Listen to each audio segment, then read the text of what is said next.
ప్రేక్షకులకి నమస్కారం. గోపురానికి స్వాగతం.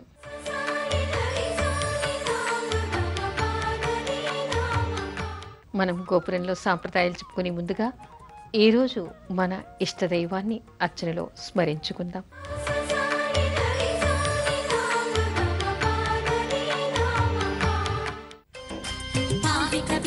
పవన కుమార స్వామి హనుమంత, సుందర రూపుడ సూర్యుని మిత్ర నీవే జగమంత.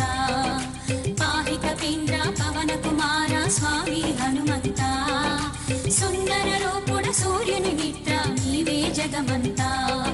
స్మరించి నిరతము పదములు కొలిచి ధరించి కోతిమి మారుతి, జగాలిని ఘన మహిమను పొగిడే జయాలు కూర్చును నీ స్తుతి.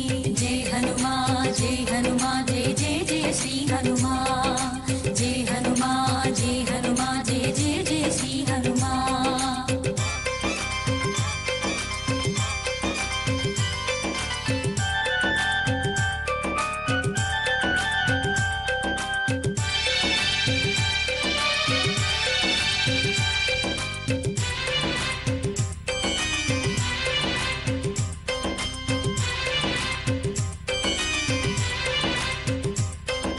శరణం పావన చరితుడ శుభరూపా నిను మది కొలిచెదరా,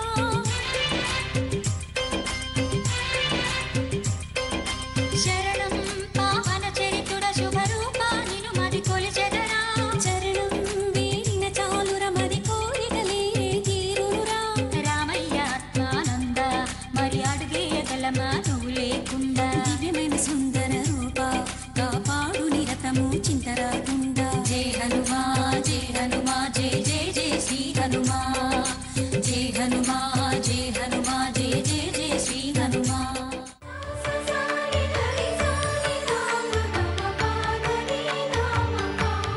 మౌనవ్రతం ఎందుకు చేస్తారు? చాలామంది ఋషులు మునులు పూర్వకాలంలో మౌనవ్రతం చేసేవాళ్ళు. అంతేకాదు నియమ నిష్టలు ఉన్నటువంటి కొంతమంది కూడా మౌనవ్రతం చేసేవాళ్ళు. అసలు నిజానికి మౌనవ్రతం ఎందుకు చెయ్యాలి, ఏ సమయంలో చెయ్యాలి, ఎన్ని రోజులు చెయ్యాలి, చేసినప్పుడు పాటించవలసినటువంటి నియమాలు ఏమిటి, అసలు నిజానికి మౌనవ్రతాన్ని ఎందుకు చెయ్యాలి అనేటువంటి విషయాన్ని మనం తెలుసుకోవాలి. పూర్వం ఋషులు మునులు సిద్ధులు అంతేకాదు నియమనిష్టలు కలిగినటువంటి వాళ్ళు, జపతపాలు అధికంగా చేసేటువంటి వాళ్ళు వాక్కును కాపాడడం కోసం అని చెప్పేసి ఎక్కువగా మాట్లాడేవాళ్ళు కాదు. ఎక్కువగా మాట్లాడకుండా మితభాషులై ఉండి, మనకి మామూలుగా శాస్త్రం చెప్పేటువంటి విషయం కూడా ఏమిటంటే మాట్లాడితే మంచిని మాట్లాడండి లేదా మితభాషులై ఉండండి అనేటువంటి విషయాన్ని మనకి శాస్త్రం చెప్తోంది. అంటే ఉబుసుపోయినటువంటి అనవసరమైనటువంటి మాటల్ని ఎవరు కూడా మాట్లాడకూడదుట.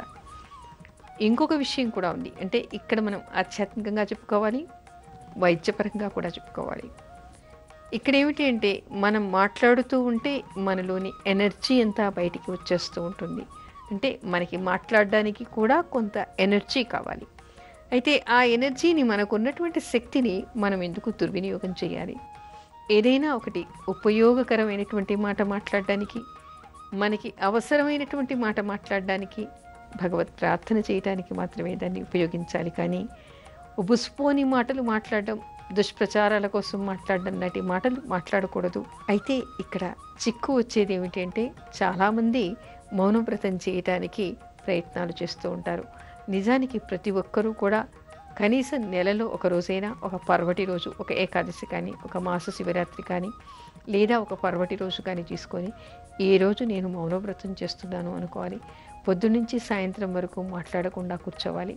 అంటే మాట్లాడకుండా ఉండడం అంటే మామూలు సభ్య సమాజంలో మనం ఉన్నప్పుడు ఏమిటంటే ఎవరో ఒకళ్ళు వస్తుంటారు, ఏదో ఒకటి మాట్లాడిస్తూ ఉంటారు.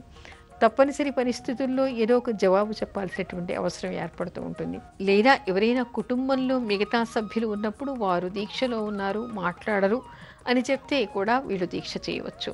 లేదా ఎక్కడికైనా ఏ తీర్థయాత్రకో మరెక్కడికో వెళ్ళి హాయిగా అక్కడ కూర్చొని మౌన దీక్షను పాటించి భగవన్నామం మాత్రమే చేసుకోవటం వల్ల మనోభీష్టం నెరవేరటమే కాదు, వాక్సిద్ధి వాక్శుద్ధి కూడా కలుగుతుంది. వాళ్ళకి ముఖంలో తేజస్సు పెరుగుతుంది, కళ్ళల్లో ప్రశాంతత పెరుగుతుంది, కళ్ళల్లో తేజం పెరుగుతుంది అని చెప్తారు. అంటే ఏమిటి, మనము కొన్ని రోజులైనా సరే మామూలు మాటలేవి మాట్లాడకుండా కేవలం భగవంతుడి మాటలు, భగవంతుడి మంత్ర జపం మాత్రమే చేస్తూ, భగవన్నామం మాత్రమే చేస్తూ ఆ సమయం అంతా కూడా గడిపేయటానికి ఇక్కడ మనకి మౌనవ్రతం అని చేస్తూ ఉంటారు. అయితే చాలామంది ఏమిటంటే ప్రయత్నం చేయటానికి కొంతమంది మౌన దీక్ష చేస్తూ ఉంటారు. మౌన దీక్ష చేసినప్పుడు ఏమిటంటే ఎవరో ఒకళ్ళు, మనకి సమాజంలో ఉన్నాం కాబట్టి ఎవరో ఒకళ్ళు రావటం, ఏదో ఒకటి మాట్లాడడం, దానికోసం అలా కాదు ఇలా కాదు అని చెప్పేసి మనం సైగలు చేయాల్సినటువంటి అవసరం కూడా ఏర్పడుతూ ఉంటుంది. అలా కాకుండా ఎవరికైనా చెప్పి మనం అసలు మాట్లాడేటువంటి అవకాశమే లేకుండా వాళ్ళ చేతనే జవాబు చెప్పించి మనం పూర్తిగా అంటే లౌకికమైనటువంటి విషయాలకి పూర్తిగా దూరం ఉండి ఎప్పుడు మనం దీన్ని సాధన చేస్తామో తప్పకుండా అప్పుడు మనకి వాక్సిద్ధి కలుగుతుందిట. అయితే ఏమిటంటే ఇది సాధనతో రావాలి. ప్రతి సంవత్సరం కానీ ప్రతి నెల కానీ ఒకరోజు ఉండాలి అంటే మనం ఏదో ఒక ప్రదేశానికి వెళ్ళిపోయి పారిపోయి ఉండలేం.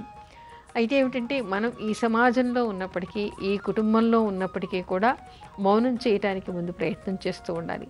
అలా చెయ్యాలి అంటే ఇంకొకటి ఏమిటంటే ఎక్కువగా మాట్లాడే వాళ్ళకి కూడా ఇది ఒక నిబంధన అయ్యి వాళ్ళకి కూడా శక్తి పెరుగుతుంది అని చెప్తారు. అయితే ఏ విధంగా చేయాలి? మామూలుగా పూజా సమయం అయినంత వరకు నేను మాట్లాడను, రోజు ఈ 2 గంటలు నేను మాట్లాడను అనేటువంటి నియమాన్ని పెట్టుకొని అలా సాధన చేస్తూ అలా ఎవరు మౌనవ్రతం చేసినా కూడా వాళ్ళకి వాక్శక్తి పెరుగుతుందిట. కానీ మనకి ఇది సాధన చేస్తున్నప్పుడు మాత్రం ఎప్పుడైతే మనం మౌనవ్రతం వీడిన తర్వాత మాట మాట్లాడతామో అది సత్యంగా ఉంటుందిట. అంటే ఆ మాట సత్యం అవుతుందిట. అంటే ఏం చెయ్యాలి? ఇక్కడ మనకి మౌనవ్రతం చేసినంతకాలం కూడా భగవద్నామం మాత్రమే చేస్తున్నాం, అన్యథా ఏ మాట మాట్లాడడం లేదు. అంటే నాలుక మీద కొన్ని గంటలు కొన్ని రోజుల పాటు భగవన్నామం మాత్రమే నడిచింది అంటే ఆ నాలుకకి కూడా విపరీతమైనటువంటి శక్తి వస్తుందిట, వాక్కుకి కూడా విపరీతమైనటువంటి శక్తి వస్తుందిట. ఆ తర్వాత మాట్లాడేటువంటి మాటలు ఎప్పుడు కూడా సౌమ్యంగాను, ఇతరులకి మంచి జరిగేలాగాను లేదా మనకి మంచి జరిగేలాను మంచి మాటలు మాత్రమే మాట్లాడాలి అని చెప్తారు. అంటే ఎప్పుడు కూడా మనం మౌనవ్రతం తర్వాత కోపానికి వచ్చి ఏదో ఒకటి మాట్లాడడం చేయకూడదు. అందుకని దీన్ని సాధన ద్వారా ఎవరైనా సరే ఒక వయస్సు వచ్చిన తర్వాత నేను ఆధ్యాత్మిక శక్తిని పెంచుకోవాలి, వాక్సిద్ధిని పెంచుకోవాలి, మంత్రసిద్ధి నాకు కలగాలి అని ఎవరు భావిస్తారో వాళ్ళందరూ కూడా ఈ మంత్ర జపం చేసేప్పుడు మంత్రసిద్ధి కలగటం కోసం అని చెప్పేసి మౌనవ్రతం చేస్తూ ఉంటారు. అప్పుడు వాళ్ళకి చాలా శక్తి పెరుగుతుంది. తర్వాత మనకి లౌకిక ప్రపంచం నుంచి కూడా వచ్చేటువంటి ఇబ్బందుల నుంచి మనం తప్పించుకున్న వాళ్ళమవుతాం. అందుకని ఎవరికి సిద్ధి కలగాలన్నా కూడా ఈ మౌనవ్రతం చేయాలి అని చెప్తూ ఉంటారు.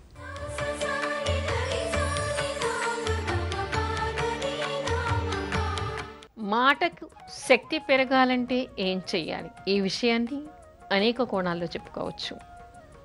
ఒకటి ఏమిటంటే మామూలుగా లౌకికంగా సమాజంలో మనకి చాలామంది నోట వింటూ ఉంటాం, నా మాట అక్కడ చెల్లదండి, నా మాటకు అసలు విలువ లేదండి, నేనంటే ఎవరు చెయ్యరండి, నా మాట ఎవరు వినరండి అనేటువంటి మాటలు మాట్లాడుతూ ఉంటారు. మరికొంతమంది ఏమిటంటే వాళ్ళు ఏది మాట్లాడితే అది సత్యమవుతూ ఉంటుంది, వాళ్ళు తిడితే కూడా నిజమవుతూ ఉంటుంది. అందుకని ఇక్కడ మాట శక్తి పెరగడం కోసం ఏం చెయ్యాలి, మాటని దుర్వినియోగం చేయకుండా ఉండడానికి ఏం చెయ్యాలి? ఇక్కడ కొంతమంది చాలా నిష్టగా జపాలు తపాలు చేస్తూ ఉంటారు, అనేక అర్చనలు పారాయణలు చేస్తూ ఉంటారు, నిత్యం కూడా పూజ చేస్తారు.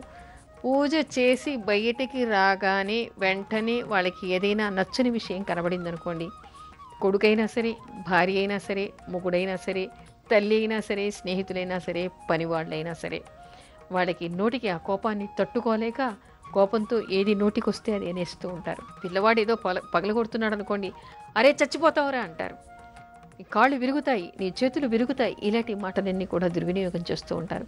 అసలు మాటలు నోటితోని రావాల్సినవి ఎప్పుడు కూడా అపశబ్దాలు కొన్ని మాట్లాడుతుంటారు. అసలు మన నోటితో కూడా పలకలేని, వినడానికి అసభ్యంగాను కన్న కఠోరంగా ఉండేటువంటి మాటలు కొంతమంది మాట్లాడుతూ ఉంటారు. అలా మాట్లాడడం వలన మనం ఎంత పూజ చేసినా, ఎలాంటి పూజలు చేసినా కూడా మనకు ఉండేటువంటి వాక్శక్తి పూర్తిగా పోతుంది. ఆ తర్వాత ఏమిటంటే మనం పూజ చేసినప్పుడు వచ్చినటువంటి శక్తి ఏదైనా ఉంటే ఆ తర్వాత మనం తిట్టడం వలన అది ఎవరిని తిడతామో వాళ్ళకి ఆ తిట్టు నిజం కావడానికి ఉపయోగపడి ఆ తర్వాత తద్వారా మనకి పాపం కూడా వచ్చి ఆ తర్వాత ఏమిటంటే మన మాటకి విలువ పూర్తిగా పోతూ ఉంటుంది. అందుకని ఏం చేస్తారు, సిద్ధులు కానీ పెద్దవాళ్ళు కానీ ఎవరైనా ఉపాసనాపరులు కానీ ఎక్కువగా మాట్లాడకుండా మితభాషలై ఉంటారు. ఎక్కువగా మాట్లాడరు, అవును కాదు అని మాత్రమే వాళ్ళు సమాధానాలు చెప్తూ ఉంటారు. అయితే కొంతమంది ఉపన్యాసకులు ఉంటారు, వాళ్ళు ఎదుటి వాళ్ళకి వాళ్ళు చదివినటువంటి మంచి విషయాన్ని చెప్పడం కోసమని ఎక్కడ ఏ సందర్భం వచ్చినా సరే మంచిని చెప్పడం కోసం, ఎదుటి వాళ్ళకి మంచి చేయడం కోసం మంచిని మాత్రమే వాళ్ళు మాట్లాడుతూ ఉంటారు. అలా మాట్లాడినా కూడా మన మాట వలన ఎదుటి వాళ్ళకి శ్రేయస్సు కలగటం, ఎదుటివాడు లబ్ధి పొందటం చేస్తే అంటే వాడికి ఉపయోగం జరిగింది కదా, వాడికి ప్రయోజనం చేకూరింది కదా, వాడికి స్వాంతన కలిగింది కదా, దానివల్ల వాళ్ళ బాధను మనం తీసేయటం వల్ల కూడా పుణ్యం వస్తుంది. కాబట్టి అలాంటి మాటల్ని మాట్లాడవచ్చు. కాకపోతే ఏమిటంటే ఇక్కడ వాక్సిద్ధి మాకు అక్కర్లేదండి, అలాంటి శక్తి అలాంటి నమ్మకాలు మాకు లేవు అని కొంతమంది చెప్తారు. నిజమే, అందరికీ అలాంటి నమ్మకాలు ఉండకపోవచ్చు, అందరూ మంత్ర సాధన చేయకపోవచ్చు. సమాజంలో కూడా మామూలుగా ప్రతి వ్యక్తిని తీసుకున్నప్పుడు నా మాట ఎవరు వినడండి, నా మాటకి అసలు విలువ లేదండి, నా మాటకి చెల్లుబడి లేదండి, నేనంటే నా మాట అంటే అందరికీ కోపం అండి, ఇలాంటి మాటలు మనకి వినపడుతూ ఉంటాయి. ఏ వ్యక్తి అయినా సరే మన మాటకి మనం విలువ పెంచుకోవాలి అంటే అస్తమానం ఎదుటివాడిని విమర్శించటం, వాళ్ళ గురించి ఇక్కడొక రకంగా అక్కడొక రకంగా చెడుగా చెప్పటం, వాళ్ళ చాటుకు వాళ్ళని విమర్శ చేయడం, చెడు ప్రచారాలు చేయడం చూస్తే ఒక వ్యక్తి చూశాడనుకోండి, నా చాటుకు నన్ను కూడా ఇదే విధంగా అనుకుంటారు కదా అని మన మీద ఒక దురభిప్రాయం ఏర్పడుతుంది. అసలు మనం చెడు మాటలు మాట్లాడకుండా, దుష్ప్రయోజనమైనటువంటి మాటలు మాట్లాడకుండా, దుష్ప్రచారాలు మనం చేయకుండా, ఇంకొకరి గురించి ఒకరి రహస్యాలు ఇంకొకరికి చెప్పకుండా, ఎంతసేపు కొంతమంది ఆరా తీసినట్టు అడుగుతూ ఉంటారు, నీకేముంది, సొంత ఇల్లుందా, ఎంతమంది పిల్లలు, ఎక్కడున్నాయి, ఏం నగలు చేయించావు, ఎక్కడికి వెళ్ళావు, ఇల్లు కట్టావా, సొంత ఇల్లా, అద్దె ఇల్లా, రకరకాల ప్రశ్నలు వేస్తుంటారు. కనిపించింది చాలు, రోడ్డు మీద కనిపించినా సరే వాడికి కావాల్సినటువంటి ఇన్ఫర్మేషన్ అంతా వాళ్ళు వెంటనే తెలుసుకోవాలి. ఇవన్నీ అంత అవసరం కాదు కదా, మన మానాన మనం ఉండాలి. కాబట్టి ఎదుటి వాళ్ళ ఇన్ఫర్మేషన్ మనకెందుకు, వాళ్ళ వివరాలు మనకెందుకు, చెప్తే తెలుసుకోవచ్చు కదా. వాళ్ళని గుచ్చి అడుగుతూ ఉంటారు, ఏంటి మీ అమ్మాయి పుట్టింటికి వచ్చింది, ఇంకా వెళ్ళలేదేంటి, ఇంకా ఎంతకాలానికి పెడుతుంది, ఏం జరిగింది, ఆరాగా అడిగి బయట వెళ్ళి దాన్ని ఇంకొక చిలువలు పలువలు చేసి దాన్ని ప్రచారం చేస్తూ ఉంటారు. అలాంటప్పుడు ఏమిటంటే అలాంటి వాళ్ళు వస్తున్నారు అంటే వీళ్ళు భయపడతారు, వాళ్ళ ముందర ఏ మాట మాట్లాడరు, వాళ్ళని కొంచెం మానసికంగా దూరంగా పెడుతూ ఉంటారు. వీళ్ళు దుష్ప్రచారం చేస్తారు అని చెప్పేసి వాళ్ళకు ఒక ముద్ర పడిపోతుంది. ప్రపంచంలో అందరూ కూడా వాళ్ళని ఒక నెగటివ్ మనుషులుగా చెప్పుకుంటూ ఉంటారు, ఎప్పుడు కూడా చెడుగా మాట్లాడుతుంటారు, చెడు ప్రచారం చేస్తుంటారు. వాడికి మనం కొంచెం దూరంగా ఉండాలి, మన విషయాలు వాళ్ళకి తెలియకూడదు అనుకుంటూ ఉంటారు. వీళ్ళకి ఏమంటారంటే శాడిజం అంటూ ఉంటారు. అంటే అలాంటి శాడిజంతో వాళ్ళు చేస్తూ ఉంటారనమాట. నెగిటివ్ క్యారెక్టర్స్ ఇవన్నీ కూడా. అందుకని ఎప్పుడు కూడా ఎవ్వరు కూడా మనకి మన మాట విలువ పెంచుకోవాలి సమాజంలో అని అనుకుంటే మనము ఒకళ్ళ రహస్యాలు ఇంకొకరికి చెప్పకపోవడం, ఇంకొకళ్ళని చెడు మాటలు మాట్లాడకపోవడం, అపశబ్దాలు మాట్లాడకపోవడం, తిట్లు శాపనార్థాలు పెట్టకపోవడం చేయటం వల్ల మనకి సమాజంలో పేరు. వాళ్ళెప్పుడు ఇంకొకరికి చాటుగా మాట్లాడరండి, వాళ్ళ దగ్గర రహస్యం చెప్తే ఇంకొకరికి చెప్పరండి, చాలా జాగ్రత్తగా ఎవరి విషయాలు వాళ్ళ దగ్గరే మాట్లాడతారు. వీళ్ళు ఇంకొకరి దగ్గర ఒకరి విషయాలు ఒకరి దగ్గర మాట్లాడరు, మన గురించి చాటుగా చెడు ప్రచారం చేయరు, మన గురించి పొరపాటును కూడా చెడ్డగా చెప్పరు. అలాంటప్పుడు ఆత్మీయంగా భావించి స్వాంతన చెప్తామని చెప్పేసి మన దగ్గరికి వచ్చి ఎంతోమంది వాళ్ళకున్నటువంటి బాధలు చెప్పుకొని స్వాంతనం పొందుతారు. అలా స్వాంతన పొందుతున్నారు కదా అని చెప్పేసి ఆ విషయం వాళ్ళు వెళ్ళగానే మరొకరికి ప్రచారం చేయకూడదు. అంటే ఇవన్నీ కూడా ఎథిక్స్గా తీసుకోవాలి. అంటే ఒక విలువలు అన్నమాట.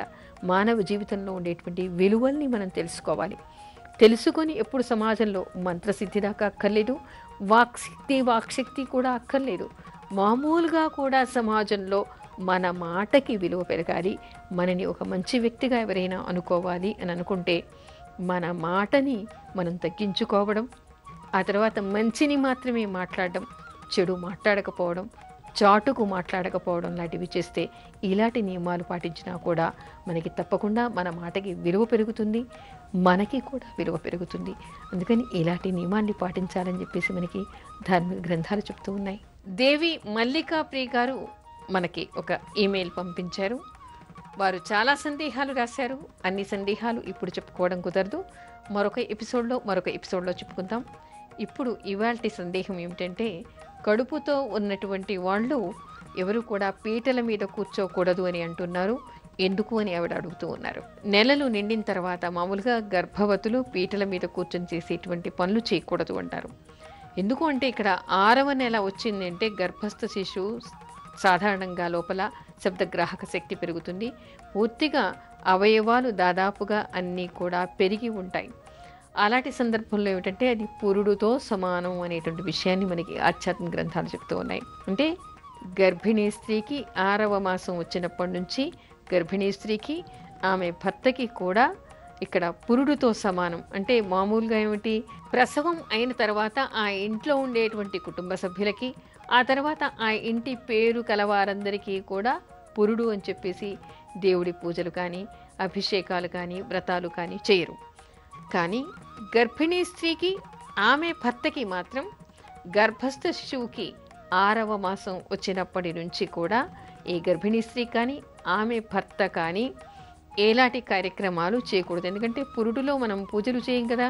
అందుకని గుళ్ళకి వెళ్ళటం, గుడికి వెళ్ళొచ్చు, గుడికి వెళ్ళడానికి నిషేధం ఏమీ లేదు. కానీ గుడిలో విగ్రహాల్ని తాకటం, కూర్చొని అభిషేకాలు చేయటం లేదా పూజాధికాలు వాళ్ళు స్వయంగా నిర్వహించడం లాంటివి చేయకూడదు. కేవలం గుడికి వెళ్ళి తీర్థప్రసాదాలు స్వీకరించవచ్చు, హారతి అద్దుకోవచ్చు, దానికేం దోషం లేదు. కాకపోతే పీటల మీద కూర్చుని కంకణాలు కట్టుకుని కొత్తగా వ్రతాలు చేయటం లాంటివి ఏవి చేయకూడదు. అంటే కొత్తగా పట్టేటువంటి వ్రతాలేవి పనికిరావు. ఆ తర్వాత కొత్తగా చేసేటువంటి శుభకార్యాలకి దేనికి కూడా పీటల మీద పురిటి వాళ్ళు కూర్చోకూడదు. కాబట్టి వాళ్ళు చేయకూడదు అనేటువంటి నియమాలు మనకి ఆధ్యాత్మిక గ్రంథాలు చెప్తూ ఉన్నాయి. అందుకని మీరు గృహప్రవేశానికి కూడా పీటల మీద కూర్చోవడానికి పనికిరాదు. అంతేకాదు, ఒకవేళ అది మీ భర్త పేరు మీద కానీ మీ పేరు మీద కానీ ఆ ఇల్లు ఉండి ఉంటే మీరు మరెవరి చేతైనా గృహప్రవేశం చేయించాలి. కానీ ఆ గృహప్రవేశానికి మీరు పీటల మీద కూర్చోకూడదు, మీరు గృహప్రవేశం చేయకూడదు. మళ్ళీ బిడ్డ పుట్టి పురుడు అయిపోయి ఆ తర్వాత మీరు జలపూజ చేసిన తర్వాత మాత్రమే ఇవి మీకు పనికి వస్తాయి. అవన్నీ జలపూజ ఎప్పుడు చేయాలి? మీరు చాలా ప్రశ్నలు అడిగారు. గర్భిణీ స్త్రీకి బిడ్డ పుట్టినప్పటి నుంచి ఏం చేయాలని, ఎలాంటి నియమాలు పాటించాలని చాలా ప్రశ్నలు అడిగారు. అవన్నీ కూడా మరొక ఎపిసోడ్లో మనం చెప్పుకుందాం. ఇప్పటికీ మీ సందేహం తీరింది అనుకుంటాను.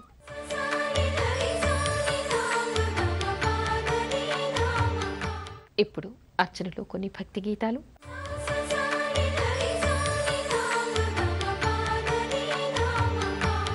శ్రీరామని నామమేమి రుచిరా, ఓ రామని నామమెంత రుచిరా. శ్రీరామని నామమేమి రుచిరా, ఓ రామని నామమెంత రుచిరా.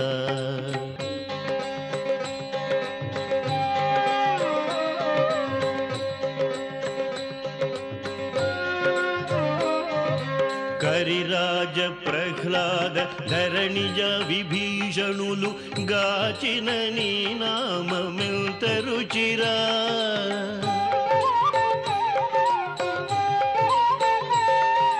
కరిరాజ ప్రహ్లాద ధరణిజ విభీషణులు గాచిన నీ నామమెంత రుచిరా. కదళి ఖర్జూరాది ఫలమూలకధికము పతిత పావన నామమేమి రుచిరా. పతిత పావన నామమెంత రుచిరా. శ్రీరామని నామమేమి రుచిరా, ఓ రామని నామమెంత రుచిరా.